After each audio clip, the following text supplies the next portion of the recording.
Vieš, prečo zomrel Ježiš na kríži? Aby ty si dneska dokázal milovať. Vieš, prečo zomrel Ježiš na kríži? Aby ty si dneska dokázal odpúšťať. Vieš, prečo zomrel Ježiš na kríži? Aby si vedel jedno druhému pomáhať. A toto ľudia nechcú vidieť. A ja vám chcem povedať, že Ježiš nás ešte miloval, než my sme ešte ani neboli, už Ježiš ťa miloval. Ale je to iná láska.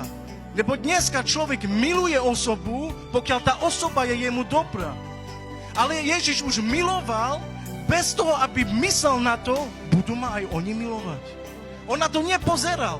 On už hneď ťa miloval. Hneď ťa stvoril na svoj obraz. A my by sme mali robiť to, čo robí Boh. Biblia hovorí, podobajte sa Ježišovi. Koľko z vás sa chcete podobať Ježišovi? Amen. My sa môžeme modliť, my sa môžeme postiť, my môžeme robiť evangelizácie, ale pokiaľ nevedieme milovať a nevieme odpúšťať, jak sa chceš páčiť Ježišovi, jak chceš sa podobať na Ježiša Krista. A toto je tá Božia láska, ktorá dneska sa ľuďom stráca. Dneska ľudia nevedia odpúšťať. Dneska ľudia nevedia milovať. Keby som sa teraz opýtal, kto je z vás duchovný? Verím, že polka zboru by zdvihla ruky. A ja na to hovorím amen. Ale lepšie je, keď nedvíha žiadnu ruku.